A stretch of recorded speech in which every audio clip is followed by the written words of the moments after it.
स्वागत है दोस्तों आपका बीपीएससी हंट में। कल हमने 6 लेसन को समाप्त किया। आज हम नया लेसन नंबर 7 को हम शुरुआत करने जा रहे हैं।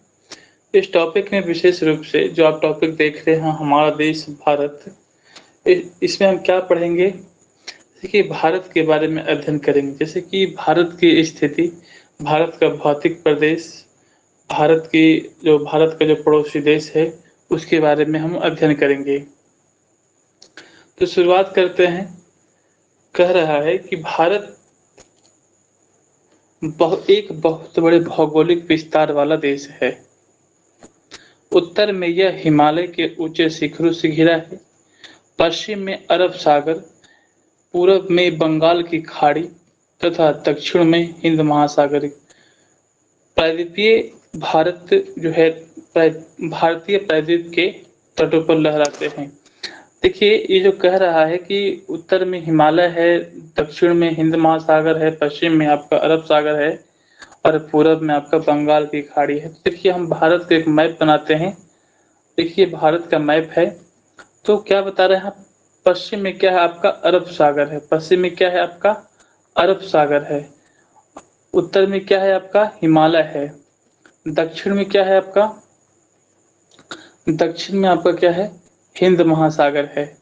और पूरब में क्या है? आपका बंगाल का खाड़ी है। तो आप समझ गए होंगे कि यहाँ पे क्या बता रहा है कि भारत एक बहुत बड़े भौगोलिक विस्तार वाला देश है। उत्तर में हिमालय, पश्चिम में अरब सागर और पूरब में बंगाल की खाड़ी, दक्षिण में हिंद महासागर है, जो भारतीय प्रायद्वीप के तटों पर ये लहराते हैं। आप समझ गए? आगे चलते हैं। आगे क्या बता रहा है कि भारत का जो क्षेत्रफल है कितना है? 32,08,000 वर्ग किलोमीटर। 32,08,000 मतलब 32.8 लाख वर्ग किलोमीटर है। उत्तर में कश्मीर उत्तर में कश्मीर से लेकर के दक्षिण में कन्याकुमारी तक इसका विस्तार कितना है? 3214 है। कितना है? 3214 है।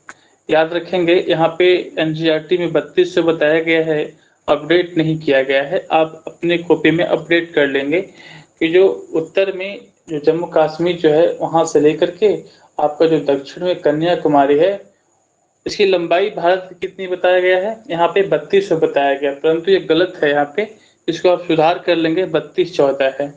कितना है? 3214 है। कहाँ से कहाँ? कश्मीर से लेकर कन्याकुमारी तक। ठीक उसी प्रकार से हम बात करते हैं पूरब में। तो पूरब में अरुणाचल प्रदेश से लेकर के गुजरात का जो कच्छ है कितने दूरी पे है? तो 2900 यहाँ बता रहा है। यहाँ पे भी गलत है, इसको आप अपडेट कर लेंगे तो 2933 है। कितना है? 2933 आप अपडेट कर लेंगे। कह रहा है कि ऊंचे ऊंचे पर्वत, भारतीय महामरुस्थल, उत्तरी मैदान, असमान पठारी सतह, तटीय भाग एवं द्वीप समूह स्थल रूपों की विभिन्नता को दर्शाते हैं। भारत में विभिन्नता को कैसे दर्शाया जाता है? यहाँ पे क्या बता रहे हैं कि ऊंचे ऊंचे पर्वत भी है, महामरुस्थल भी है, उत्तरी मैदान भी है, असमान पठारी सतह भी है, तटीय भाग भी है, द्वीप समूह है। तो क्या दिखाता? स्थल रूपों की ये क्या दिखा रहा है? विभिन्नता दिखा रहा है। ठीक है, आगे हम बात करते हैं। आगे क्या बता रहा है?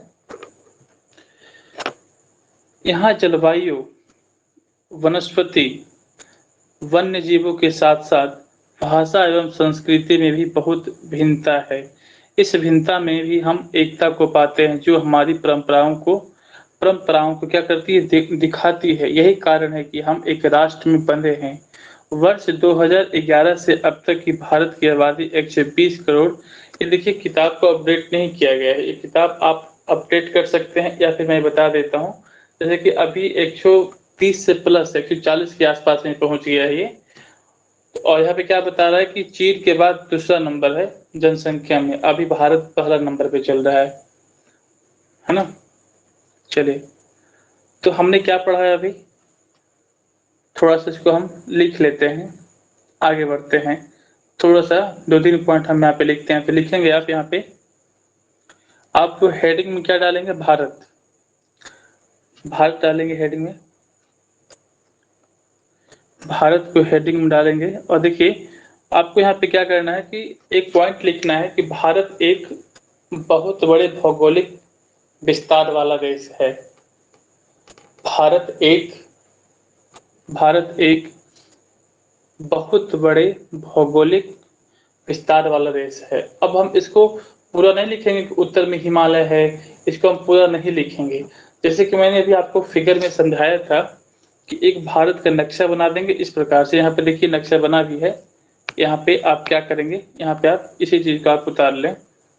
यहाँ पे मैंने क्या बताया था कि भारत का एक नक्शा बना देंगे और पश्चिम में आपका क्या है? अरब सागर है, उत्तर में आपका हिमालय है, दक्षिण में आपका हिंद महासागर है और पूरब में आपका बंगाल की खाड़ी है। इस प्रकार से आप वहां पे दर्शा दें जहां पे आपने लिखा है भारत एक क्या है? बड़ा भौगोलिक वाला विस्तार वाला देश है। तो वहां पे इस फिगर को बना करके आप वहां पे डाल दें तो आपको स्पष्ट हो जाएगा कि हाँ, इस लाइन का मतलब ये बता रहा है कि अच्छा उत्तर में हिमालय है, पश्चिम में अरब सागर है, पूरब में बंगाल की खाड़ी है और दक्षिण में हिंद महासागर है। इसको आप लिख लेंगे। नेक्स्ट पॉइंट में क्या लिखेंगे कि भारत का भौगोलिक विस्तार कितना है, सॉरी भारत का क्षेत्रफल के कितना किलोमीटर में फैला हुआ है। तो लिखेंगे भारत का क्षेत्रफल 32.8 लाख वर्ग किलोमीटर है। मतलब इतना में फैला हुआ है भारत। ठीक है, दूसरा पॉइंट आपने लिख लिया, भारत का क्षेत्रफल कितना है? 32.8 लाख वर्ग किलोमीटर, ये भारत का क्षेत्रफल है। अगला पॉइंट लिखेंगे, उत्तर में कश्मीर से लेकर दक्षिण में कन्याकुमारी तक इसका विस्तार 3214 किलोमीटर है। 3214 किलोमीटर है।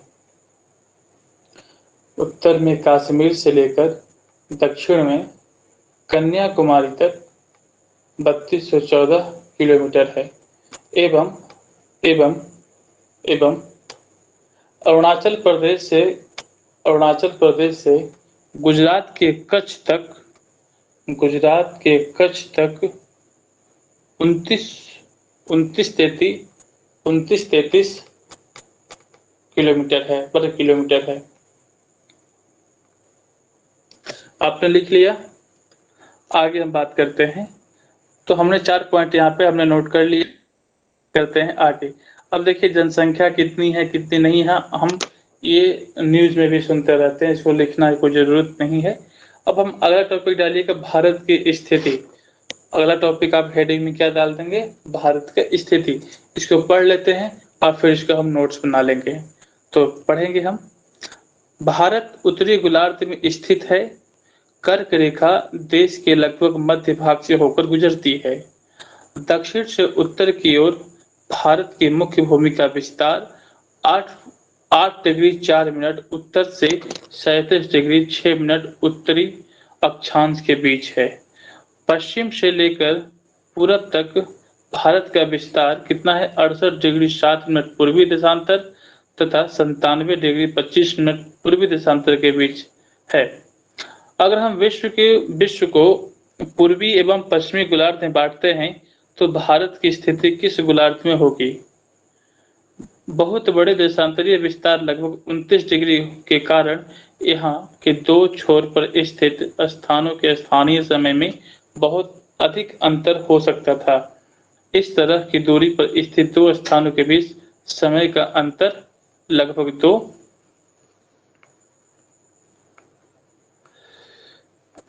2 घंटा का होगा। जैसे कि आपने पहले पढ़ा है कि प्रत्येक एक देशांतर के लिए स्थानीय समय में 4 मिनट का अंतर होता है पश्चिम में गुजरात की अपेक्षा। अब देखिए यहाँ पे पश्चिम में गुजरात की अपेक्षा पूरब में अरुणाचल प्रदेश में सूर्योदय लगभग 2 घंटा पहले होगा। देखिए अगर अरुणाचल प्रदेश में सुबह का 6 बजे सूरज निकलता है तो गुजरात में उसको कितना बजे देखेंगे? 8 बजे देखेंगे। क्यों? क्योंकि अभी आपने क्या पढ़ा कि जो आपका देशांतरीय विस्तार कितना है? 29 डिग्री है और अक्षांशीय विस्तार भी कितना है, 29 डिग्री है। तो आपको पता होना चाहिए कि एक डिग्री अगर पृथ्वी घूमती है तो 4 मिनट का समय लगता है। तो 4 मिनट का समय लगता है, तो उसी प्रकार से 29 हम मान के चलते हैं 30 डिग्री, तो 15 डिग्री बराबर 1 घंटा, तो 30 डिग्री है तो 30 डिग्री बराबर 2 घंटा। तो इस प्रकार से अरुणाचल प्रदेश में और गुजरात में 2 घंटा का अंतराल पे सूर्योदय होता है।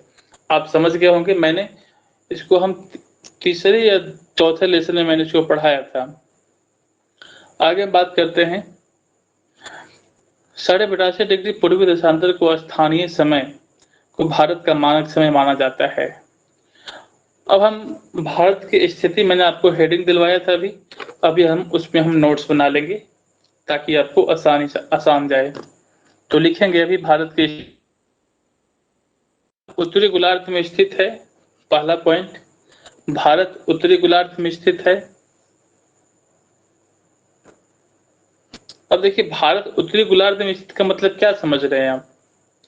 देखिए मैं बता देता हूं, कहीं आप लोग कंफ्यूज ना कर जाएं। देखिए यहाँ पे क्या है, आप कभी भी आप पृथ्वी को ग्लोब लेंगे, आप देखेंगे भारत की स्थिति।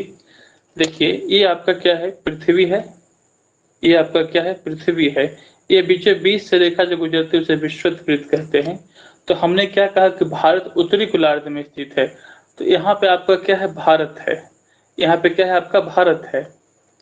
तो हुआ ना आपका उत्तरी गोलार्ध में, विषुवत वृत्त पे भारत, विषुवत वृत्त से उत्तर में है भारत, याद रखेंगे। इसीलिए हम कहे यहाँ पे क्या लिखा गया है कि भारत जो है उत्तरी गोलार्ध में स्थित है। अगला पॉइंट लिखेंगे, कर्क रेखा देश के लगभग मध्य भाग से होकर गुजरती है। कर्क रेखा देश के मध्य भाग से होकर गुजरती है। अब देखिए कर्क रेखा कितने राज्यों से गुजरती है और किस राज्य में सबसे ज्यादा विस्तार है, हम इसमें नहीं पढ़ेंगे। ये एनसीईआरटी का हम क्लास 6वीं का पढ़ रहे हैं। जैसे जैसे हम क्लास की आगे हम बढ़ेंगे 7, 8, 9, तो हम वहां पे पढ़ेंगे कि कर्क रेखा किस किस राज्यों से गुजरता है और किस राज्य में ज्यादा विस्तार है, किस राज्य में कम विस्तार है। तो चलिए आगे बढ़ते हैं, लिखेंगे भारत का मुख्य भूमि विस्तार। अगला पॉइंट, भारत का मुख्य भूमि विस्तार। भारत का मुख्य भूमि विस्तार 8 डिग्री 4 मिनट उत्तर, 8 डिग्री 4 मिनट उत्तर। देखिए 8 डिग्री कैसे लिखते हैं, इस प्रकार से 8 डिग्री लिखेंगे और 4 मिनट कैसे लिखेंगे, इस प्रकार से आपका 4 मिनट होगा, 8 डिग्री 4 मिनट। और सेकेंड हमको कैसे बताना होगा, तो हम एक लाइन देते हैं 1 मिनट पे, हम 2 लाइन दे देंगे तो आपका सेकेंड हो जाएगा। तो लिखेंगे भारत का मुख्य भूमि का विस्तार 8 डिग्री 4 मिनट उत्तरी तथा 37 डिग्री 6 मिनट उत्तर अक्षांश के मध्य स्थित है।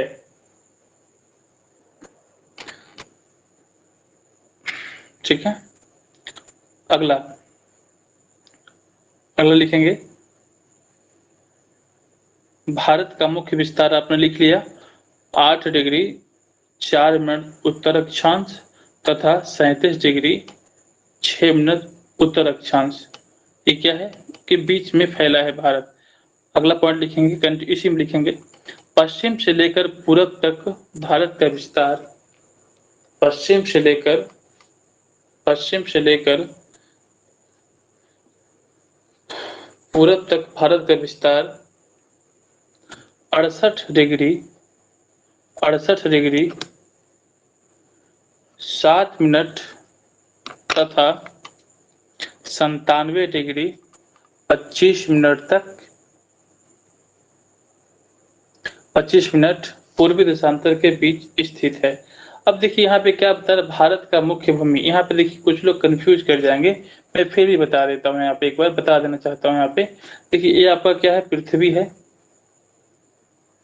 भारत कहाँ है आपका, यहाँ पे भारत आपका यहाँ पे है, यहाँ पे आपका क्या है, भारत है। देखिए भारत का मुख्य भूमि, भारत का मुख्य भूमि कहाँ है, यहाँ से स्टार्ट करते हैं। निचला जो छोर है वहां से हम क्या बोलते हैं, 8 डिग्री 4 मिनट। यहाँ पे क्या है, 8 डिग्री 4 मिनट। और यहाँ पे क्या है, जम्मू कश्मीर 37 डिग्री कितना है, 6 मिनट। तो क्या है, उत्तरी अक्षांश, यानी हम ये उत्तरी गोलार्ध में है तो हम उत्तरी अक्षांश बोलेंगे। अगर यही नीचे होता तो हम इसे दक्षिणी अक्षांश बोलते।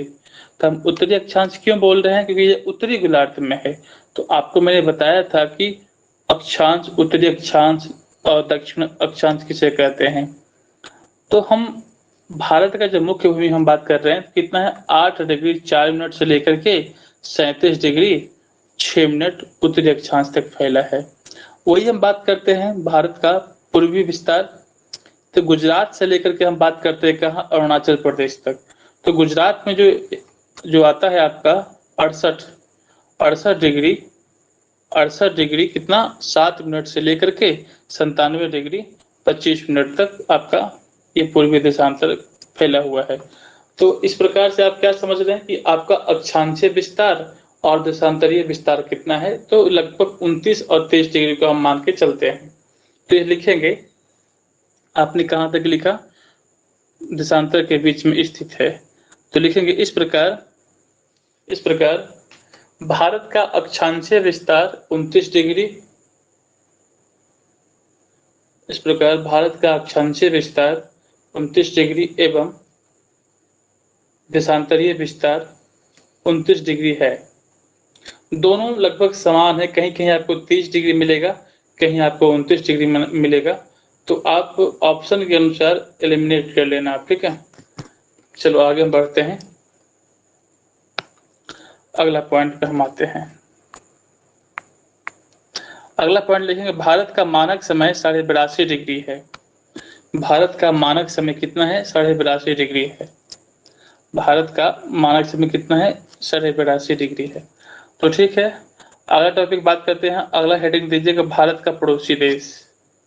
अगला हेडिंग है आपका भारत का पड़ोसी देश। भारत का पड़ोसी देश कितना है, 7 है, जो स्थल से लगता है, 2 समुद्री से लगता है। तो हम स्थल वाला बात करते हैं। तो देखेंगे यहाँ पे क्या बता रहा है, देखिए पाकिस्तान, ऊपर में क्या है, अफगानिस्तान है, अफगानिस्तान भी लग रहा है, पाकिस्तान भी लग रहा है, और चीन है, नेपाल है, भूटान है, म्यांमार है, बांग्लादेश है। तो कितना हो गया, 1 2 3 4 5 6। एक आपका कौन सा है, एक आपका, फिर से हम जो काउंट करते हैं, देखिए आपका कौन सा है, अफगानिस्तान हो गया, पाकिस्तान हो गया, चीन हो गया, नेपाल हो गया, भूटान हो गया, म्यांमार हो गया, बांग्लादेश हो गया, है ना। तो आपका 7 हो गया। तो आपने देख लिया भारत का पड़ोसी देश, ठीक है। सबसे ज्यादा सीमा कौन सा देश से लगता है, तो आपका ये बांग्लादेश से लगता है, बांग्लादेश से लगता है। दूसरी हम बात करते हैं, चाइना से लगता है, तीसरा पाकिस्तान से लगता है, चौथा नेपाल से लगता है, फिर म्यांमार से लगता है, फिर भूटान से लगता है। सबसे कम आपसे किससे लगता है, अफगानिस्तान से लगता है। याद रखेंगे कि सबसे ज्यादा स्थलीय सीमा किसके साथ लग रहा है, बांग्लादेश के साथ लग रहा है। बांग्लादेश के बाद किसके साथ लगता है, तो चाइना के साथ लगता है। देखिए मैं, सबसे ज्यादा स्थलीय सीमा किस देश के साथ लगता है, तो बांग्लादेश। बांग्लादेश के बाद चाइना से लगता है, चाइना के बाद पाकिस्तान से लगता है, पाकिस्तान के बाद नेपाल से लगता है, नेपाल के बाद म्यांमार से लगता है, म्यांमार के बाद भूटान से लगता है, और भूटान के बाद सबसे कम सीमा अफगानिस्तान से लगता है। तो आप इसे नोट कर लेंगे, मैंने यहाँ पे बोल दिया है, वीडियो को पॉज करके आप लोग लिख लेंगे, क्योंकि इसको मैं शब्दों में किस तरीके से मैं आपको लिखा था, तो आप पॉइंट बाय पॉइंट देखिए, इसको आप खुद से आप इसको लिख लेंगे। अधोस्थलीय सीमा जो आपका समुद्री सीमा है कौन सा, आप वो भी देख ले, यहीं पे देख लें। देखिए एक है आपका श्रीलंका, दूसरा है आपका मालदीव। देखिए श्रीलंका भारत का जो स्थलीय सीमा तो नहीं है, परंतु जो बीच का जो एरिया है, पाक जल संधि से दोनों आपस में जुड़ा हुआ है। ठीक है। चलिए, लक्षद्वीप जो है मिनिकाय का एक द्वीप है, चैनल है, उसके साथ में जुड़ा हुआ है। आप लोग मुझे बताएंगे किस चैनल के साथ में मालदीव जुड़ा हुआ है। देखिए, मैप को आप साथ में लेके बैठेंगे। देखिए, अगर आपको एनसीईआरटी आप पढ़ रहे हैं और साथ साथ में आपको मैप को तैयारी करना है, तो एनसीईआरटी और मैप को एक साथ में लेकर के बैठें। चलिए, ये आपका क्या कह रहा है, भारत का राजनीतिक मानचित्र बोल रहा है कि राजनीतिक मानचित्र किसे कहते हैं। मैंने आपको बताया था, कोई भी ऐसा मानचित्र हो जिसपे आपका गांव, राज्य, शहर के बारे में दिया गया है, तो वो आपका क्या हो गया, पॉलिटिकल मैप हो गया। और अगर हम बात करते हैं फिजिकल मैप किसे बोलते हैं, तो फिजिकल मैप हम किसे बोलते हैं, जिसपे आपका नदी है, पठार है, पर्वत है, हम देखते हैं, तो वो क्या है, आपका फिजिकल मैप है। एक मैंने बताया था थीमेटिक मैप, तो थीमेटिक मैप क्या है, आप मुझे कमेंट में करके बताएंगे। मैंने आपको बताया था मानचित्र वाले लेसन में। ये आपको पढ़ना है। देखिए, याद करना है क्रम से। अब तो जम्मू कश्मीर तो राज्य रहा नहीं, अब तो राजधानी हो गया। कब बना था ये, 31 अक्टूबर को शायद ये राजधानी, 31 अक्टूबर 2019 को लद्दाख और जम्मू कश्मीर को राज्य से क्या कर दिया गया, आपका वो केंद्र शासित प्रदेश बना दिया गया 31 अक्टूबर 2019 को, आर्टिकल 370 हटने के बाद। तो ठीक है, ये आप देख लेंगे कितने राज्य हैं, कितनी राजधानियां हैं और कितने केंद्र शासित प्रदेश हैं। तो इसको हम क्या बताएं आप लोगों को, आप इसको देख सकते हैं आगे। ठीक है, चलिए, अगर मैं इसको बताने चलूँ तो वीडियो ज़्यादा लंबा हो जाएगा। तो इतना पता ही होगा कितनी राज्य हैं, कितनी राजधानियां हैं और कहाँ पे कौन सा स्थान है, कितने केंद्र शासित प्रदेश हैं। तो इसको आप लोग देख लेंगे, हम आगे बढ़ रहे हैं। अब देखिए, यहाँ पे क्या बोल रहा है कि राजनीतिक एवं प्रशासनिक विभाजन। भारत एक विशाल देश है, नो डाउट, आपको पता ही है। प्रशासनिक क्रियाकलापों के लिए देश में 29 राज्य और 7 केंद्र शासित प्रदेश है। यहाँ पर भी अपडेट करने की जरूरत है, आप यहाँ अपडेट कर लेंगे। आप मुझे बताएंगे कितने राज्य और कितने केंद्र शासित प्रदेश हैं अभी वर्तमान में। नहीं होगा तो मैं बता ही दूंगा। ऐसे मैं बता देता हूँ, 28 राज्य है और केंद्र शासित प्रदेश कितना है आप मुझे बताएंगे। आगे हम बात करते हैं।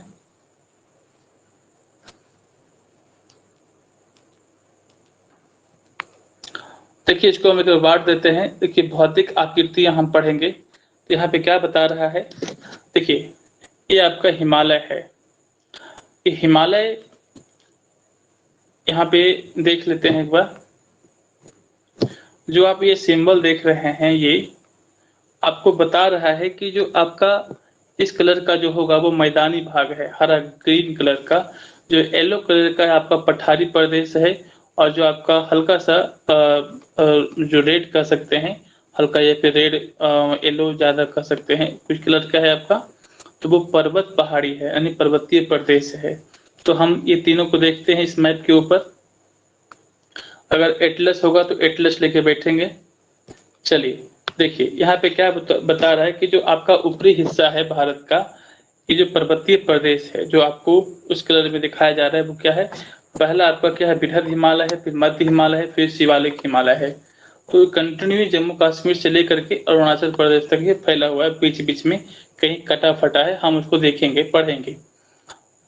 ज्यादा सिलेबस को हम बड़ा नहीं करेंगे, एनसीईआरटी हम 6 क्लास की पढ़ रहे हैं। जैसे जैसे हम आगे बढ़ेंगे तो हम इसके बारे में पढ़ते हुए चलेंगे।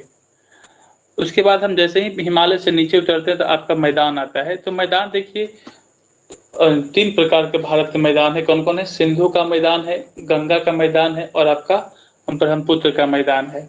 तो मैदानों का निर्माण कैसे होता है, मैंने आपको कल की क्लास में मैंने बताया था कि नदियों द्वारा जो अपरदित, जो नदियों के साथ में गाद, मलबे, सिल्ट जो लाते हैं वो गहरे गड्ढे भाग में निक्षेपित कर देते हैं। तो वो निक्षेपित जहाँ होते हैं वो धीरे धीरे समतल हो जाते हैं और आज उसको हम मैदान के रूप में देख सकते हैं। ये 1-2 दिन की प्रक्रिया नहीं है, ये लाखों करोड़ों वर्ष से ये घटना घट रही है। ठीक है, उसके बाद हम देखते हैं ये पठारी प्रदेश देखते हैं। देखिए यहाँ पे क्या बता रहा है, विंध्य श्रेणी है, सतपुड़ा है उसके बाद क्या है, डक्कन का पठार है। तो आप देख लिए पर्वतीय प्रदेश, मैदानी हिस्सा, और आपका क्या देख लिया, पठारी प्रदेश। देखिए आपको एक मैं बात बता दूं, देखिए पश्चिमी घाट और पूर्वी घाट और पश्चिमी तट और पूर्वी तट में अंतर है। कभी कभी लोग क्या समझते हैं कि हम इसी को लोग क्या कह देते हैं, इसी को लोग कह देते हैं पूर्वी तट भी कह, पश्चिमी तट कह देते हैं और इसे पूर्वी तट कह देते हैं। देखिए इसके बीच में एक श्रृंखला है, लंबी श्रृंखला है। तो बीच का जो एरिया है आपका, मैं थोड़ा सा इसको हरा कर देता हूं ताकि इसको समझ पाए। देखिए ये जो एरिया है आपका, ये जो एरिया है ये आपका मैदान का एरिया है। इसे कहते हैं तटीय मैदान। क्या कहते हैं इसे, तटीय मैदान कहते हैं। और जो आपका ये जो एरिया है, ये वाला एरिया जो है, जो मैंने लाइन खींचा है, इसे कहते हैं पश्चिमी घाट। और ये जो लास्ट का एरिया है इसे कहते हैं पश्चिमी तट। दोनों शब्द में अंतर है, एक है पश्चिमी घाट, एक है आपका पश्चिमी तट। इधर का भी क्या है आपका पूर्वी घाट और पूर्वी तट। याद रखेंगे इस चीज को, आगे बढ़ते हैं।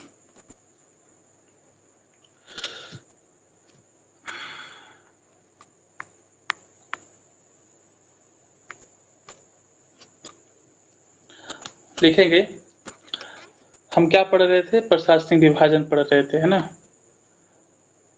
थोड़ा सा देख लेते हैं हेडिंग क्या दिखाया था मैंने आपको।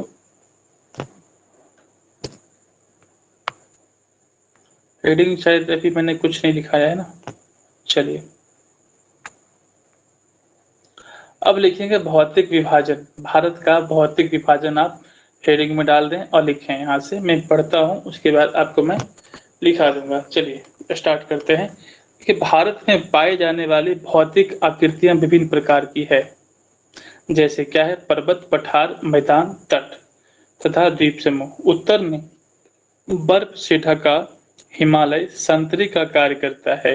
हिमजोड़ आलय का मतलब होता है बर्फ का घर।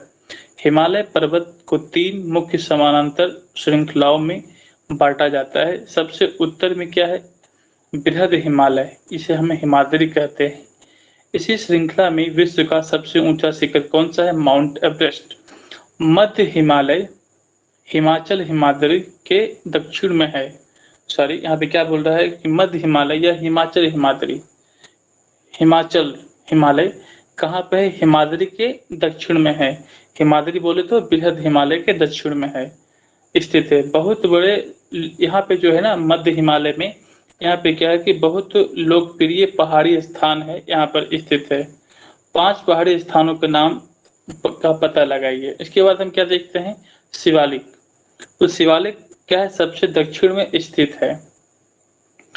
जैसे ही हम पर्वतीय प्रदेश को हम खत्म करते हैं, उससे जब नीचे उतरता है तो हिमालय के दक्षिण में क्या है, भारत का उत्तरी मैदान है। ये क्या कैसा है, ये मैदान समतल तथा सपाट है।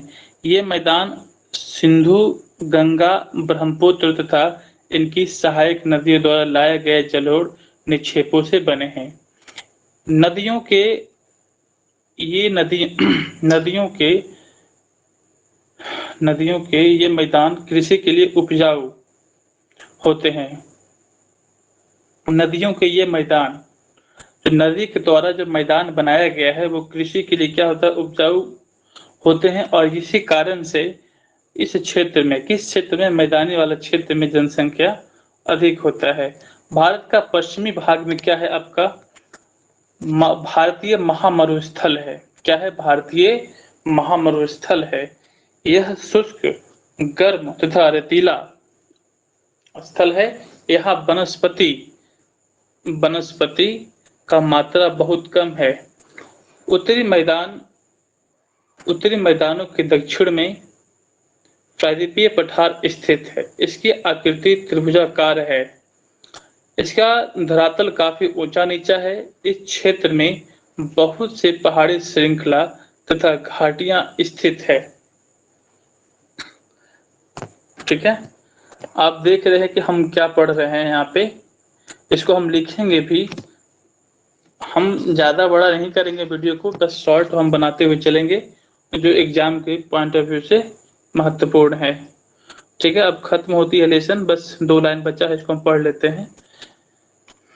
कह रहा है कि जो विश्व का सबसे पुरानी श्रृंखला है अरावली, विंध्य एवं सतपुड़ा भी महत्वपूर्ण श्रृंखला है। इन श्रृंखलाओं से होकर किन से विंध्य और सतपुड़ा से होकर नर्मदा और ताप्ती नदी बहती है।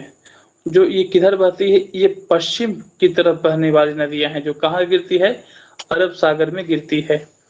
पश्चिमी घाट, पश्चिमी घाट या पश्चिमी सहाद्री तथा पूर्वी घाट स्थित है।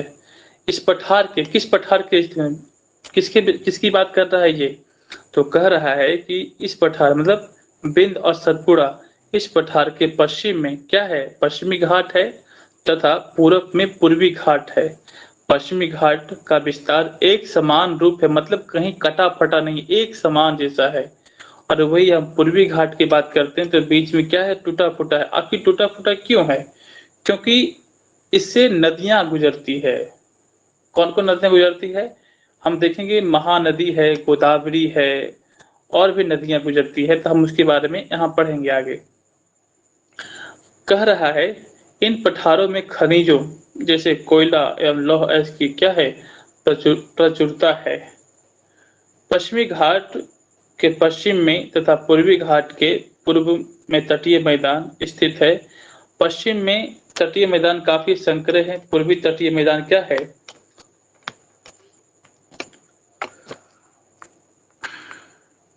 अपेक्षाकृत चौड़ा है। वहाँ पूरब की ओर बहने वाली कई नदियां हैं, महानदी है, गोदावरी है, कृष्णा है, कावेरी है, बंगाल की खाड़ी में गिरती है। ये नदियां अपने मुहाने पर उपजाऊ डेल्टा का निर्माण करती है। बंगाल की खाड़ी में गंगा एवं ब्रह्मपुत्र की मुहाने पर सुंदरबन डेल्टा स्थित है। देखिए, अब डेल्टा किसे कहते हैं, देखिए डेल्टा का निर्माण कैसे होता है। ये नदियां आ रही है, ये नदियां आ रही है, यहाँ पे क्या है, समुद्र है, समुद्र है, तो ये नदी का क्या हो गया, ये मुहाना हो गया, तो यहीं पे डेल्टा का निर्माण करता है। और मुहाना क्या हो गया, समुद्र में मिलने से पहले जहाँ पे समुद्र में मिलती है उसे हम क्या कहते हैं, मुहाना कहते हैं। तो मैंने समझा दिया डेल्टा क्या होता है और मुहाना क्या होता है। अब हम पहला बात करते हैं भारत का भौतिक प्रदेश। तो भारत का भौतिक प्रदेश में सबसे पहले आप लिखेंगे हिमालय, हिमालय, हिमालय नहीं लिखेंगे, पर्वत लिखेंगे आप, पर्वत लिखें। पठार लिखिए, पठार, मैदान, मैदान, तटीय मैदान, तटीय मैदान, और द्वीप समूह। हम सभी के बारे में पर्वत, पठार, मैदान, तट, द्वीप समूह के बारे में 2-2 लाइन लिख करके हम इस लेसन को हम समाप्त करेंगे।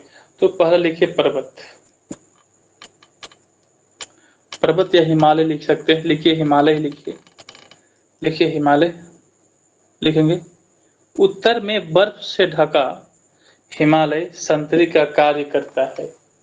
उत्तर में हिमालय बर्फ से ढका संतरी का कार्य करता है।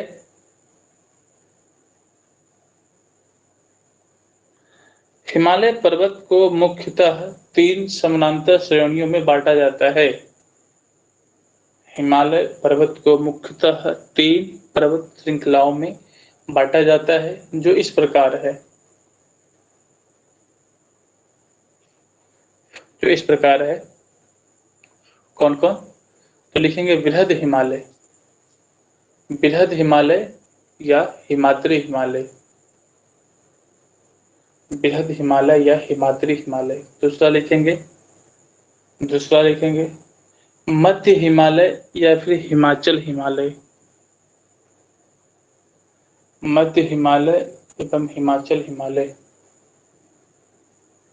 तीसरा आप लिखेंगे शिवालिक हिमालय।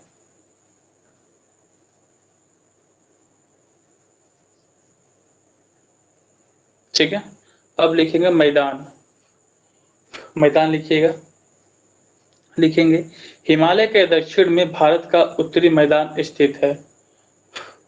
हिमालय के दक्षिण में भारत का उत्तरी मैदान स्थित है।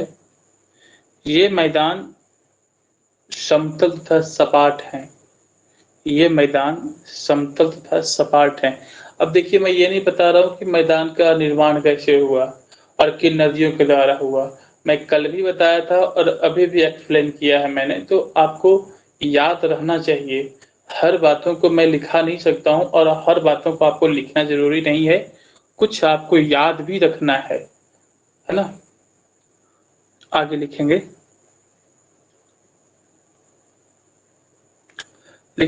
आगे पॉइंट में लिखेंगे, पॉइंट देके लिखेंगे, नोट में लिखेंगे। भारत का पश्चिमी भाग में महामरुस्थल है, महामरुस्थल स्थित है।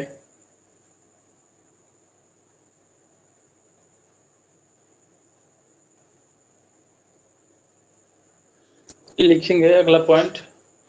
भारत के उत्तर भारत के उत्तरी मैदान के दक्षिण में भारत के उत्तरी मैदान के दक्षिण में प्रायद्वीपीय पठार स्थित है। प्रायद्वीपीय पठार स्थित है। इसकी आकृति त्रिभुजाकार है। त्रिभुजाकार है। त्रिभुजाकार है। ठीक है। एवं इसके उत्तर पश्चिम में अरावली श्रृंखला स्थित है। अरावली श्रृंखला स्थित है, जो विश्व की सबसे पुरानी श्रृंखला है। जो विश्व की सबसे पुरानी श्रृंखला है। आपको मैं एक सवाल देता हूँ, बलित पर्वत के उदाहरण कौन कौन सा है? आप मुझे कमेंट में बताएंगे। चलिए अगला सवाल लिखेंगे। सवाल नहीं है, अगला टॉपिक लिखेंगे।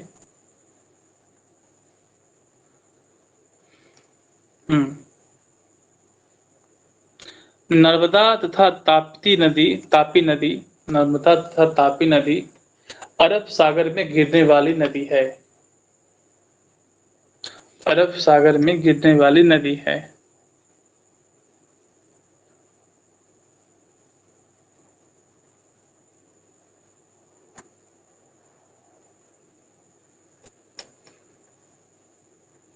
ठीक है।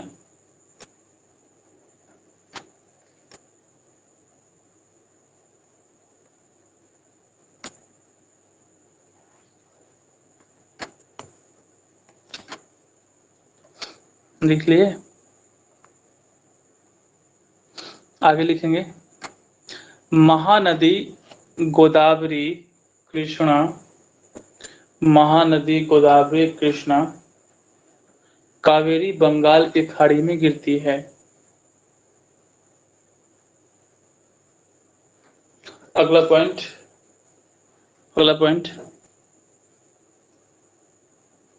गंगा एवं ब्रह्मपुत्र नदियों के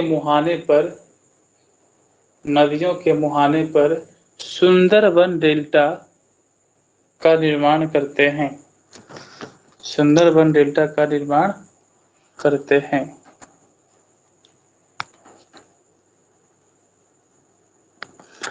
और हाँ, जब भी आप लोग किताब पढ़ते हैं या फिर पीडीएफ का जो भी जहाँ से भी एनसीईआरटी पढ़ते हैं, इस तरीके का जो कॉलम में होता है, इसे जरूर आप लोग पढ़ें। इससे आपका बहुत सवाल बनता है। तो आइए हम इसका कुछ सवाल देख लेते हैं और इसके बाद इस लेसन को हम खत्म करेंगे। देखिए यहाँ पे क्या बता रहा है। अच्छा, ये पॉइंट छूट गया है, चलिए इसको भी आप लोग पढ़ लीजिए। देखिए यहाँ पे क्या बताया कि भारत में 2 द्वीप समूह है। कौन कौन? लक्षद्वीप समूह है और अरब सागर में स्थित ये क्या है? भारत में 2 द्वीप समूह है। एक कौन है? लक्षद्वीप है। एक आपका क्या है? अंडमान निकोबार द्वीप समूह है। तो अरब सागर में कौन सा द्वीप समूह स्थित है? लक्षद्वीप। उसके बाद जो कह रहा है कि यह केरल के तट पर कुछ दूर स्थित प्रवाल द्वीप है। तो लक्षद्वीप को प्रवाल द्वीप कहते हैं। क्यों कहते हैं? क्योंकि देखिए यहाँ पे क्या है कि जो लक्षद्वीप है वहाँ पे कुछ प्रवाल पाए जाते हैं। जब वो मरते हैं तो कंटिन्यू वहाँ पे डिपोजिशन होते रहता है, जमाव होते रहता है, एक के ऊपर एक के ऊपर एक। वो कठोर संरचना हो जाती है और वो एक समय के बाद वो पृथ्वी का मतलब भूमि का वो समतल मैदान का मतलब वो रूप ले लेती है। इसीलिए इसको कहा गया है प्रवाल द्वीप, कहा गया है लक्षद्वीप को। एक जीव है वो, है ना। अंडमान एवं निकोबार द्वीप समूह भारत से दक्षिण एवं पूर्व दिशा में बंगाल की खाड़ी में स्थित है। तो ठीक है, तो ये लक्षद्वीप के बारे में था, आप इसे नोट कर लेंगे। 2 द्वीप है, कहाँ पे क्या स्थित है और किसे हम किस नाम से जानते हैं। आगे हम बात करते हैं, अगला सवाल की ओर हम चलते हैं। देखिए, भारत को कितने भौतिक प्रदेशों में बांट सकते हैं, कौन कौन है? तो पर्वत है, पठार है, पठार है, मैदान है, तटीय मैदान है और आपका द्वीप समूह है। तो 5 हम बांट सकते हैं। भारत की स्थलीय सीमा 7 पड़ोसी देश से जुड़ा है, कौन कौन? तो आपका अफगानिस्तान है, पाकिस्तान है, चीन है, म्यांमार है, भूटान है, बांग्लादेश है। तो मैंने बताया था कौन सी 2 प्रमुख नदियां अरब सागर में गिरती है, तो कौन? नर्मदा और तापी नदी है। गंगा एवं ब्रह्मपुत्र के द्वारा बनाए गए डेल्टा का नाम सुंदरबन डेल्टा है। प्रमुख भारत में कितने राज्य और कितने केंद्र शासित प्रदेश हैं, तो आप बताइए हमें। अगला है कि उत्तरी मैदान में जनसंख्या क्यों निवास करती है? क्योंकि वहाँ पे कृषि योग्य भूमि है, वहाँ की भूमि उपजाऊ है, वहाँ पे रहने लायक है। लक्षद्वीप को प्रवाल द्वीप क्यों कहा जाता है, अभी मैंने एक्सप्लेन किया है, तो आप इसे आगे देखते चले। हिमालय का सबसे दक्षिण भाग को क्या कहा जाता है? तो शिवालिक कहा जाता है। सह्याद्री के अन्य किस नाम से जानते हैं? पश्चिमी घाट के नाम से जानते हैं। पाक जल संधि किन 2 देशों के बीच स्थित है? श्रीलंका तथा भारत। ठीक है,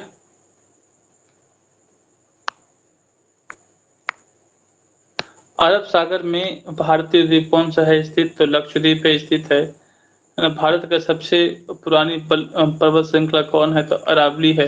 भारत का क्षेत्रफल 32.8 लाख वर्ग किलोमीटर है। महान हिमालय को बृहद हिमालय के नाम से जानते हैं। क्षेत्रफल की दृष्टि से राजस्थान भारत का सबसे बड़ा राज्य है। नर्मदा नदी अरब सागर में गिरती है। खालिस्तान भारत को लगभग मध्य भाग से होकर गुजरने वाली अक्षांश रेखा है। तो ये लास्ट सवाल आप बताएंगे। मैंने 3 से 4 सवाल आज मैंने आपको दिए हैं, तो कमेंट बॉक्स में जरूर बताएंगे आप लोग, ठीक है। तो चलते हैं, मिलते हैं फिर अगले क्लास में। Take care. नोट्स बनाते हुए चलिएगा आप लोग, इससे आपका फाउंडेशन तैयार होगा। ठीक है, तो मिलते हैं नेक्स्ट क्लास में। Bye, take care.